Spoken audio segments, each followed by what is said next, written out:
I had one of my kids a while ago, and she said, "Oh my gosh, I'm doing my 6th year of violin," and I'm like, you could hear in her voice that was not her favorite thing. You're not looking forward to this, and she's like, "No, I just want to quit," And then mom comes later and says, all she wants to do is quit, and should I let her quit? I mean, she's already got 6 years in. Is this just another thing that this mom is too weak to make her follow through?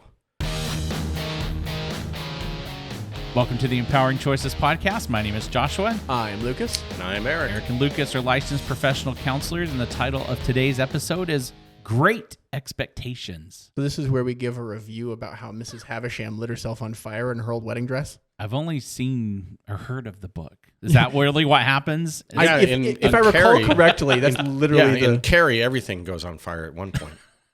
Wait, hang on.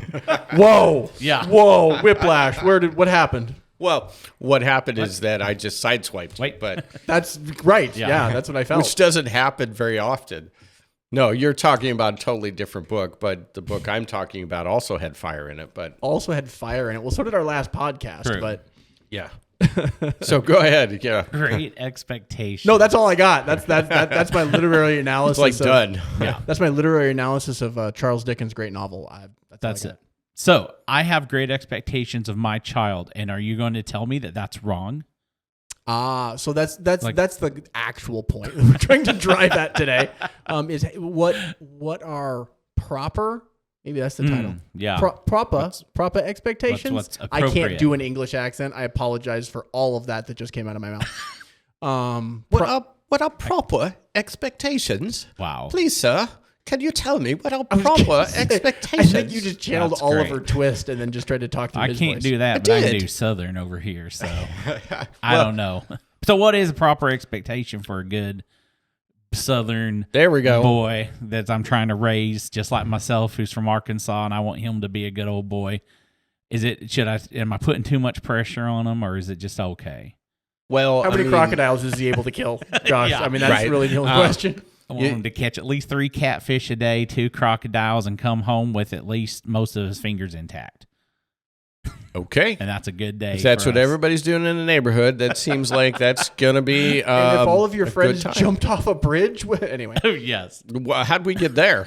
Well, because if everyone in the neighborhood's doing it, Yeah. like if all your friends jump off a bridge, should you too? If Yeah. all of your friends in the Well, neighborhood are no, catching but crawdads. those are things that actually happen that are a part of some like community cultures. You ever been around teenagers? They jump off bridges too. Well, yes, but that's not what you were insinuating. But in your sentence, Yes. you said a word proper. Okay. That was my word. Don't give him credit. That's my word. I'll take credit, though. Okay, but no, you but can't. It's mine. proper expectations. Mhm. Okay, so why do we need proper? Proper denotes some type of a hierarchy. Right. What Correct. about I was going with correct, like because we were talking about. Well, the title Yes. of our thing is great, right? And Right. and is that inappropriate? Maybe is. appropriate expectations, reasonable expectations. What expectations should you have of your child? Are there incorrect expectations? okay? And that's kind of the point, is that society has a lot of different thoughts on this. 100%. You're going to have a lot of those words that are going to be flying in your face. Uh-huh. You've had a lot of those things flying in your face when you were raised. What did your parents expect for grades? What was A's. the proper expectation? Did you ever achieve them? I achieved some A's. Some but A's I did not sometimes. achieve all A's. Right. Yeah. Right. And then, I don't know. I think my parents verbalized that they wanted us to do the best we could. The problem that we ran into is that I genuinely was a straight A student, and my brother was less so. Right. And so, the question is well, are you trying as hard as you can? Your brother gets straight A's, shouldn't you? And see, Right. and that's a part of what a lot of families begin to trip over, is if one child is one way, then why can't everybody else be that way? Mm-hmm. Or if the parents were one way, how come that the children can't be like the parents? Mm-hmm. You have 2 girls. You and your brother grew up. Mm-hmm. What is your expectation of both your girls when they get into school and can get grades? Do you expect if one can do it, both can do it? I don't want to have that thought, and I may have to fight against that. Depending, they're not in school yet, so like they're not earning grades. Right. That's why I thought it was But safe. yeah. So I may need to end up like I do. I think that the idea of I want them to do as best as they can, Right. and then determining what that is, right? Because there's some people who aren't straight A students despite their best efforts. And could we like note that Einstein got D's in high school? I don't know if that's true. Okay. He went to I was under the impression at one point that Einstein dropped out of high school, and that's factually inaccurate. I looked it up and he didn't. Okay. Well, so let's put him aside and we'll look at that on I will on the say, side. according to popular lore, Albert Einstein was a poor student. It is true that he did not earn top grades in every subject. There we go. Let's So go with from that. The American he went on Museum to of Natural some- History. I think he Yeah. went on to some like higher education. But anyways, Exactly. Well, and so, but that goes to our point. He did not get straight A's. And does that mean he didn't do the best he could? No. Who I mean, didn't- like maybe he was bored and just didn't do the homework. Okay, right, but at the same time, maybe that learning was not exactly geared towards his genius. Well, and I mean, more modern, Steve Jobs dropped out of college. Yeah, I was going there. Yeah. Who else? Lots of people. Who are Yeah. you thinking of? Well, who was Steve Jobs' biggest rival? Gates. Gates. Yeah. Both Gates and Jobs dropped out of college. Dropped out. Now, what does high school say that you have to have? Because we see a lot of high schoolers and they say, I even see, young adults who are like, my life is over. And I'm like, you're still alive. Why is it over? And they're Because like, they got a C on a test. no, because I did not go to college after high school. And now my friends are graduating. I'm done. I'm like, how did we get to this place? Yep. And they're like, well, because they told us in high school that if you don't go to college, You're nothing. you're nothing. That's your success boat. And I didn't do it. And I'm like, what kind of phone do you have? And they're like, well, I have an iPhone. Let's talk about that. Is Jobs successful? And I'm like, what kind of computer do you nice. have? Yeah. Right. Yeah. Like, who Is made that? Yeah. Gates Right. successful? Right. It's no. What about you can talk about Elon Musk in different ways. It's what is the best that a person can do, and that means that you have to get in there and you have to be able to come alongside your kids to see how they're doing and where they may be struggling, what's a hard subject for them, what's not a hard subject for them. And be able to help them understand what that really means. I'm just going to go on record and say, I understand grades. I understand the idea of grades. I understand the theory of the measurement of what you know, but it's become, if you get A's, you're smart and good, and that's crap. Well, it's like you added something to that too. Like if you get A's, you're smart and good. And if you don't get good grades, you're bad. You're bad. Oof. Well, Yeah, there's a judgment. I talk to kids and I say, how's your grades? And Because it's reasonable when they're in Yeah. school that like that's a huge part of their Sure. existence. yeah, and I have my teenagers that will say, they'll tell me this is what my grades are. In my middle schoolers, they'll tell me what their grades are. And one in particular will say, well, I'm only failing this, and then we'll talk about it. And next week or the next month, they're like, well, I have D's and above. You're not failing math. What Sure. It's happened? like that's an improvement, right? What's Yeah. going on? Because math is that person's hardest subject. They Yeah. really, really struggle with that. And I've had several kids that, they struggled incredibly in the different subject matters, English, math, social studies. They were not going to get A's. And they put a lot of time and effort into that. Myself, I put a lot of time in high school, before school, after school, during lunch, going to Mr. Jones's class for assistance. I just did not get math. Yeah. Partly because I got moved ahead from pre-algebra to algebra, and that killed a lot. But at the same time, I worked really hard to get my C's. Really hard to get my C's. And so that was going to be the best that I could do. and so looking at your kids and where it is that they're at, because is it about the bumper sticker, my kid is an honor roll student? Is that what we're going for? What kind of badges of pride that those expectations may be for us as parents, and, what about the things that they're not discovering that they're really good about themselves, that actually they do better than just getting good grades? Mm-hmm. And I mean, I think part of my problem has always been the thought that getting good grades and grades is doing good at a particular system set up by particular people for a particular way. Mm-hmm. Right. And so like, I never hit that mold as much because I was like, oh, there's a computer. I want to mess with that. No, you can't mess with that. You'll never have access to something like that. You're not going to have a calculator in your pocket or a computer, whatever. And I'm like, well, actually, I think I might. And so let me just go mess with that. And so maybe I'm getting not so good grades because I'm not wanting to comply with whatever. But then in my life now, all those things that I was tinkering with, that's what I'm doing. Your job. Yeah, that's what you're doing. That's my thing. And it turns out I do have a computer in my pocket. I have a supercomputer in my pocket. Yep. Right. And so I just think like I think some parents, get that idea of it's all about the straight A's. I want my son to be successful. And for him, that may be him getting great grades like that, but it also may be not if he's interested in the next thing and they're not teaching rocket science or computer, whatever the new quantum, that he's going to be big into football, Josh. Probably. That's probably how. And then you're going to have to cope with that. I'm going to have to figure out what to do. Yeah, he's going to listen to his grandpa, and that'll be rough for me. But yeah, I've just always thought grades are like, can you jump through the hoops of whoever set those up? Yeah. Versus actual true rating of. Well, I mean, it's kind of like talking about like intelligence scores, right? Right. Like what does an IQ test measure? It measures your ability to do well on this test. Yeah.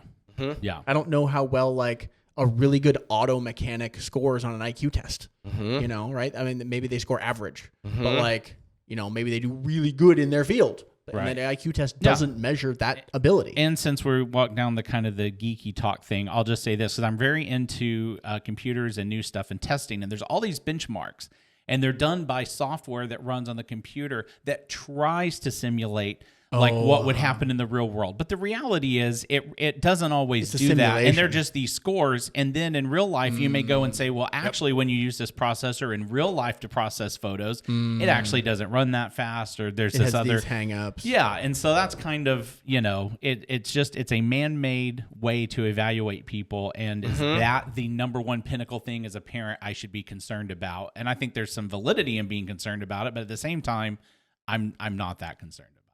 I guess it's like, what do you want your kid to achieve? Because I really like the idea of like, there are these benchmarks for these certain things. Right. And you can be good at those things, but you could theoretically also be good at other things. Right. Right. Like somebody who's like a good baseball player might not score very high on an IQ test or on their academics. Right. And so like, but is that valuable? Do we value baseball players? Right. Well, last I checked the sports page, yes.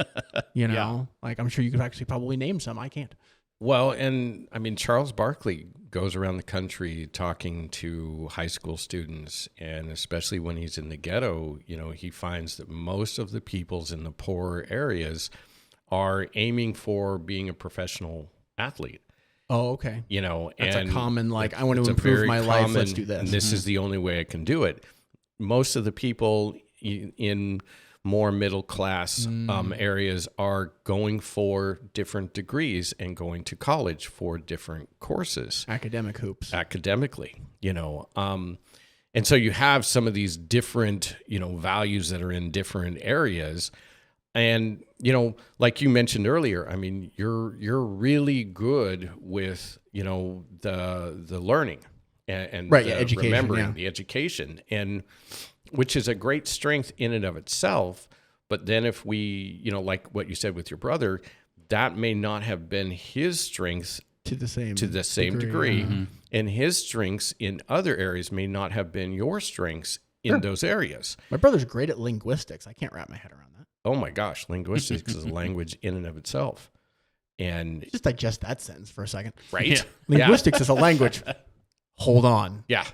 Anyway. Yeah, my linguistics teacher in college was from Greece.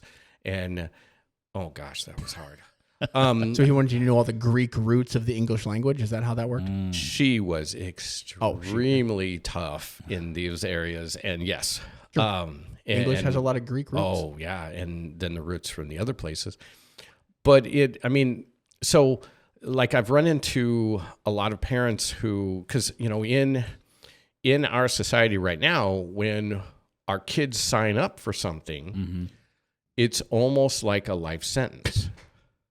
I was like, I had one of my kids a while ago, and she said, "Oh my gosh, I'm doing my 6th year of violin," and I'm like, you could hear in her voice that was not her favorite thing. Yeah. You're not looking forward to this, and she's like, "No, I just want to quit," And then mom comes later and says, all she wants to do is quit. And should I let her quit? I mean, she's already got 6 years in. Is this just another thing that this mom is too weak to make her follow through? And I'm like, there's a lot of judgment there. My gosh, guys. If she quits violin, I will be a failure as a mother. Right. That's what she said. And I'm asking, Sally, that's not her name. I'm asking Sally, do you like the violin? And she's like, well, I did maybe in the first year. I used to. Yeah. But now, no, I'm kind of done with it. And so I'm asking mom, is this her passion? Is this something she just absolutely loves? And she's like, I don't know. She's kind of good at it. She's kind of good at it. She has enough determination to make notes. And so it's like, okay, well, what if you just, maybe she took a year off and then was able to reevaluate and you guys were able to talk about it. And, mom thinks about that. And then, they decide, let's do that year off. And the girl is like as happy as can be and never goes back to it. And never goes back to violin. Now, I don't know if Sally will ever go back to violin. Sure. Does it matter? And see, that's the thing. I started playing the guitar when I was in grade school. The teacher I had, who was really, really good, but she was really old school. Michael, row the boat ashore was something I was going to have drummed into my soul until I could do it better than Eddie Van Halen. And all I wanted to do is start with Eddie Van Halen stuff. Sure, it's like teach me how to play Eddie Van Halen stuff, yeah. It's like I'll still learn how to play guitar. Right. And she's like, no, that's not the way you learn to play guitar. Well, there's some truth to that. Actually, some of the mainstream teaching today is pick those songs that you really want to do and let's start from there, which is what I was trying to do then. But after about I think it was 2 years, I'm done. Right. I don't want to do this anymore. And now, has that destroyed me from wanting to go back to the guitar ever? No. I bought one a couple years ago when my son wanted to work on playing guitar, and we played a little bit together, and then he was done. I still want to, when I have time, be able to kind of surface in that and play that again. Is it a failure that I didn't? Well, maybe not from my determination. Well, I mean, and I guess the question is like, is being a failure in some particular behavior or another, like, is that inherently bad? Yeah. Right? Is having a failure, right, like a bad thing? So, I mean, that's just it. Life has a lot of failures. Because, I mean, like we have that like Michael Jordan poster on our counseling office wall that says, it's a quote from Michael Jordan that says, I've failed so many times, that is why I succeed. Yes. Right? So let's pretend, just for argument's sake, that you failed at the guitar. Right. So? Exactly. I mean, it's, big deal. And that's just the thing. I mean, I don't see it as a failure. Other people may. And that's all to the determinant. Michael Jordan in his book, from what I understand, lists off, a lot of things that he failed at in there. And, failure doesn't have to be a bad thing. Well, I mean, and then there's the quote from Adam Savage of the Mythbusters, and I think that what he puts on his hat is, failure is an option. Yep. When you have failed, you observe your failure and you see what you've learned and decide if you want to go at it again and what you need to try. Right? Failure is a part of the process towards success. Yeah, I mean, I really view it as just part of the journey. And you look at like Walt Disney filed for bankruptcy. You have all these people that had dreams, and typically the first thing that they thought of was not the thing, that actually worked. It was like the 10th thing or the 15th thing or the 100th try. I think isn't WD-40 like the stuff? Isn't that because it was like the 40th attempt at getting that right? I'll have to fact check myself, but I believe it was created as a sports medicine. Okay, but because it had to go through about 10 years of testing through the Food and Drug, that they would have gone bankrupt. Right. And they said, well, what if we put this out as a machine lubricant? Interesting. Well, here it goes. It says a chemist at the Rocket Chemical Company created a compound that would prevent rust and corrosion. On the Atlas, it took him 40 attempts to get the water displacing formula right, but the end result became the formula for WD-40. So, I think literally it's like this was not my first, first rodeo. And so I just think so many things take the failure to get there, and you learn through the failure. I mean, that's kind of my way of doing things. And sticky notes are a result of trying to make super glue. Oh, interesting. They were trying to make a very powerful glue, and they're like, what's this? It like sticks and it sticks and it sticks and it sticks. We can do something with that. But it was a failure. Right. And so that's where coming back to kind of the expectations. Yep. How are the expectations that we're having? Are they a rigid, inflexible line? Is it a boundary that we're holding our kids to that? No, you have to be at this level, and there is there's nothing acceptable under that level. I hear that a lot with kids with grades. I was just talking to my brother about what makes steel so valuable. It's strong, but it's flexible. In metallurgy, if something is too strong, we call it brittle because it breaks. And you were talking about rigidity. Are your expectations rigid? Right. I'm imagining that. Are your expectations brittle? That's a good way to put that. Yeah, because I think many things, in order to be successful, whether we're talking about sports or athletes or humans or anatomy or metallurgy, flexibility. Like, you need strength, but you need flexibility. There's, I feel like, some parents might be saying, but how do I know if my kid, they're trying it and they're just quitting? Yep. And I think a part of that is, like with my parents in grade school, starting in grade school, they said because it was trimesters when we were doing it, every trimester, fall, winter, spring. Yep. You have to be in something. Yep. So either a sport or a club, something. Or an instrument or band or something. Band, which would go, like when we're in middle school or, because we didn't have the band type of opportunities that they do now in grade school, that would have done it. That's a year commitment. The way my dad and mom kind of got around this, I tried it, I quit, is once you commit, you're there for that trimester. For the fall. Yep. Like if you sign up for football, you're going to finish out the season. Yep. Yes. And then you can quit, but give it a couple months.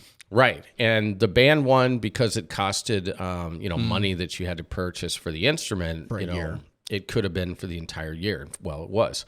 For whatever the term of the standard expectation. Band was an expectation of a year. Yes. Football's an expectation for a season. They wanted us to, think about what it was we wanted to do. So like Sally, who, if I'd have chosen to play violin, I'd have had to do it the entire year. Yep. And then if I didn't want to, I could stop. Right. After that, probably school year, if it was like a school band. Exactly. When it came to some sports, first time I got my bell rung in football was in junior high, to which football was nothing my mom ever wanted me to do, because her baby was going to get broken. And my dad's like, no, if he chooses football, he's going to do football. My dad was not an athlete, but he was like, yeah, if that's what you choose, that's what you'll do. And so I'm out there. It's during a night game. It's raining.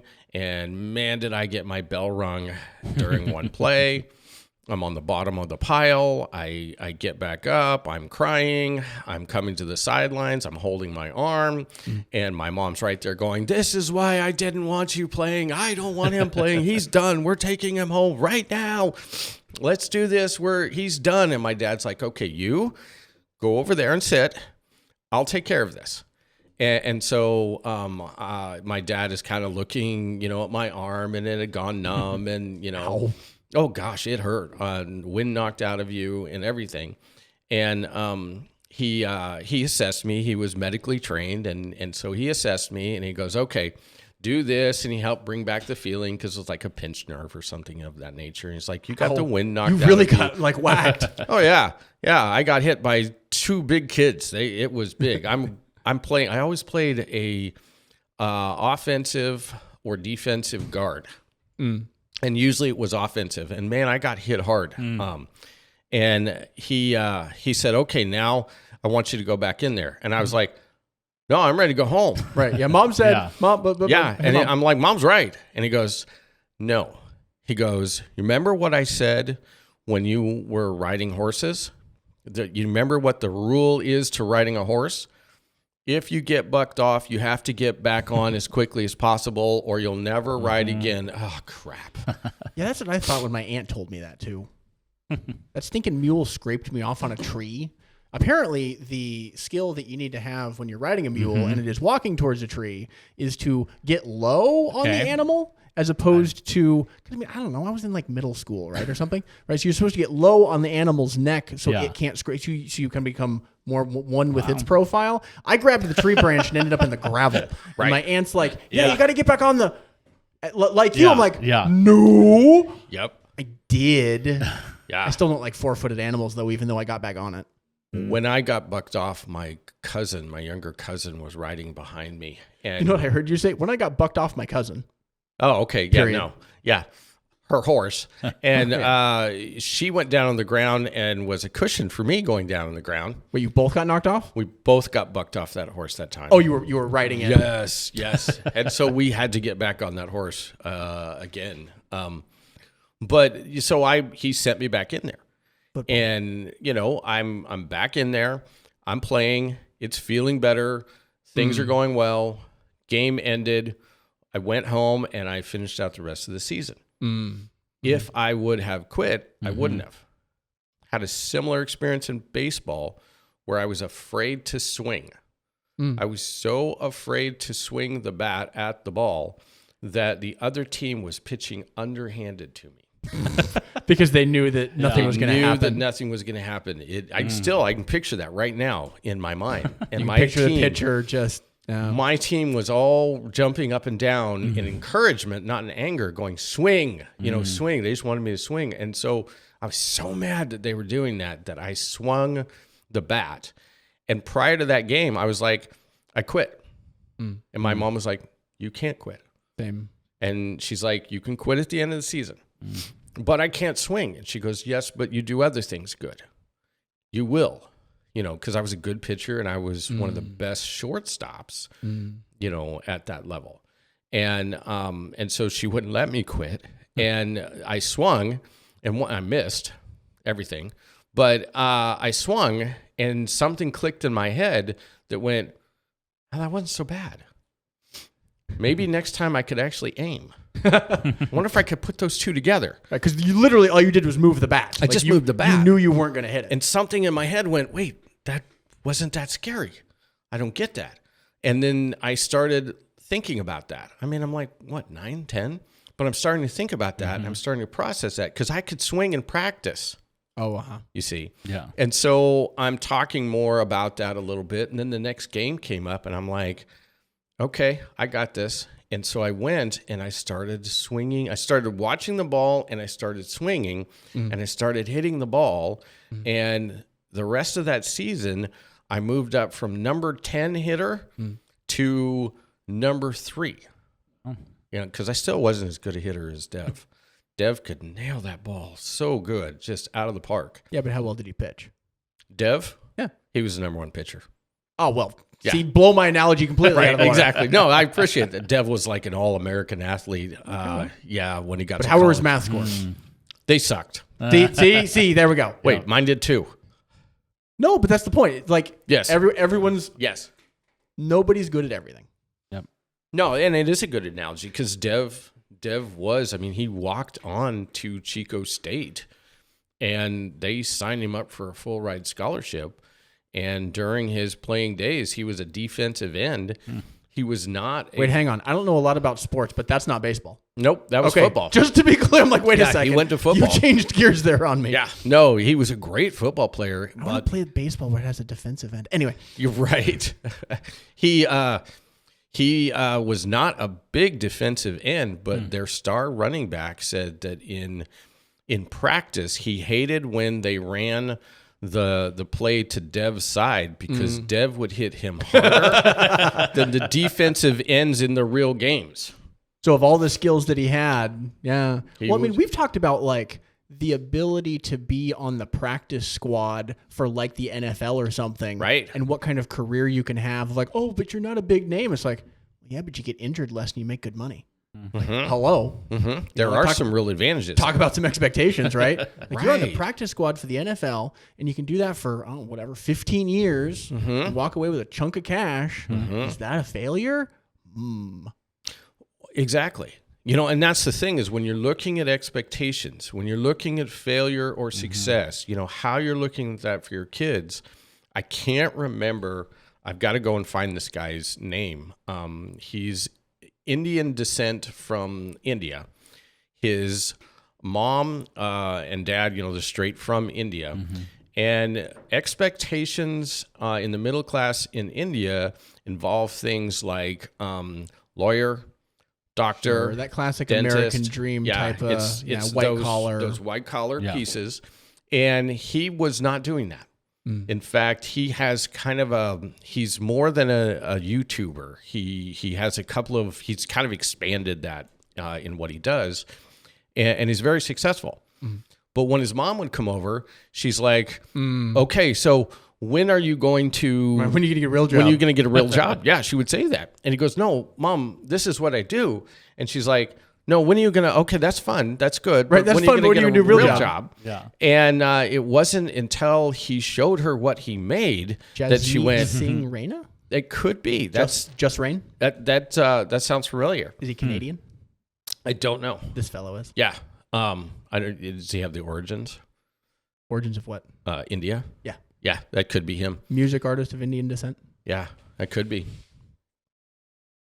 That does not look like him. Yeah. No, he's the guy I'm thinking of is younger, I think. I don't know. The But internet's a big place. Might not be the right guy. right. No, but it goes to that piece that, when his mom saw that, she's like, no, you do this more. This is great. She saw She some saw results. that piece because in her mind, you're only going to make it financially if you're one of these 3 things. Yeah, expectations. And the you have to be expectations. one of these half a dozen things. Right. And so we have had it in our minds so much, the starving artist. Oh, yeah. And I'm not saying that there aren't starving artists, but we have developed things in our modern world. Do you know what an artist hates to do? Well, let's go with what they love to do. Do you know what they love to do? Make art. Make art. Yes. Do you know what they hate to do? Commissions? Generally speaking. Accounting. Well, when you say commissions or accounting, sales. They hate Sales. working Yeah, with the yeah, sales end of it. commissions is part of it. The thing I was thinking of was like making somebody else's Yeah. art. But yeah, sales. Right. Business. So what has our society done? It's created people who are really good at selling their art. And so you have that piece that now falls into place to where if you have a person who is extremely gifted and talented at being an artist, that does not mean they're going to be a starving artist for the rest of their life. Plus you have all of this, the media pieces and the different places there. That could be him. Is that the same guy you had up? Same name. Okay. He looks younger in that. That could be him. I'm kind of going more. I didn't see him with his turban. If In the other picture? yeah, was no. wearing- When I saw him, Oh, Yeah. I see. He's wearing a turban in all the photos. he's in the I've shown you. turban that you're showing me. you Oh, know. this is a 14-year-old video. Interesting. So I mean, back to those expectations. There we get a little distracted. The internet's distracting, guys. Beware. One of the things that I tell, we should actually be bringing those up online at different times. Oh, 'Cause right. that would be right. really kind of Hey, cool. Jamie, can you bring up the picture of the grizzly bear? Yeah, we need that. We need our own Jamie. Exactly. Yeah. Well, I mean, you bring that up. I mean, Joe Rogan, he That's Joe Rogan's guys. exactly. That's why I brought that up. Joe Rogan was headed for the UFC. Joe Rogan Oh, sure. was He's a fighter, and then you got into commentating, and then did he do Fear Factor? Because he did Fear Factor for a chunk of years. He did do, but he did Fear. I can't remember where that falls in there. Because it feels like to me that like he was an athlete and then an Yes. athlete commentator, Yes. and then did Fear Factor, and then did the. I don't know if that's the trajectory, but it seems logical. Yeah, and he's got it. He was a stand-up comedian in there too. Oh, yeah, that's right. And so he's got different. And is he a failure because he's not in the UFC? And that's where I was going. Because Dana White ran into Joe Rogan and they hit it off. And Dana said, because after Dana It must have hurt when they ran into each other, Right. And then Especially hit it those off. two. Yeah. When Dana was a part of buying the UFC, they spent a lot of money on it and they had to rebuild it. And so he said, listen, you look like you would be really good at, doing like commentating and things. How would you feel about doing some? And that started him off in there. In fact, I think he started for free. Joe Rogan's undiscovered mouth. And it worked well, and it has made him a lot of money in being able to go that route. He's still trained in several different martial arts and has several different black belts in there and works out quite a bit. So how does that determine expectation, failure, success? Maybe that's our clickbait title: is Joe Rogan is a failure. Wow. Wow. But it kind of like proves our point, though, right? Like, because he's not a fighter anymore. Yeah. Yeah. I never said he wasn't a fighter.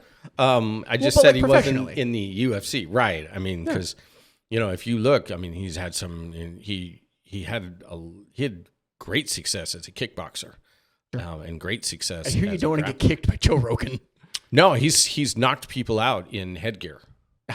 His kicks sound like a lightning snap. When they snap into like bags and stuff, yeah. Yep. He's incredibly powerful. I'm just trying to get us on the Joe Rogan show. So if we put him in the title, then maybe. Okay. Yeah. He's not worth a buying try. it. I'm trying. Yeah. I don't know that Rogan will take us on like that, but sure, go ahead. Hey, we'll take what we can get. But I mean, If you're listening, Joe. right. Yes. Some of the things that you do with kids who have autism is I'm telling parents, look at where their interests are. Run them through lots of different samplings of things, opportunities of things. You're looking for their interest, because whatever that vein is in their neurology, you're going to want to start pumping that after that, because they're really, really going to be talented and good at that, and it's going to have big impacts in the world that they're in when they're getting older. Same thing for your kids. What are their interests? What do they want to do? What do they enjoy doing? A part of, being successful with those expectations is how you as a parent kind of say, okay, here's how, like with what my parents did, here's how when you get into something, here's how you have to follow that through. Now they have that as they're getting older and becoming an adult to put in their pocket as a part of the foundation. Maybe they did cheerleading a couple years in high school, and then which I actually know somebody who did volleyball, and she didn't go all the way through high school doing it, but then as an adult, because she always loved it, she had an opportunity to be a coach. Oh, later on in her adult life. Now she could step out and be a coach, in high school. And it became an experience that she could then glean from later on in life. So what expectations should I have for my kid? The best ones.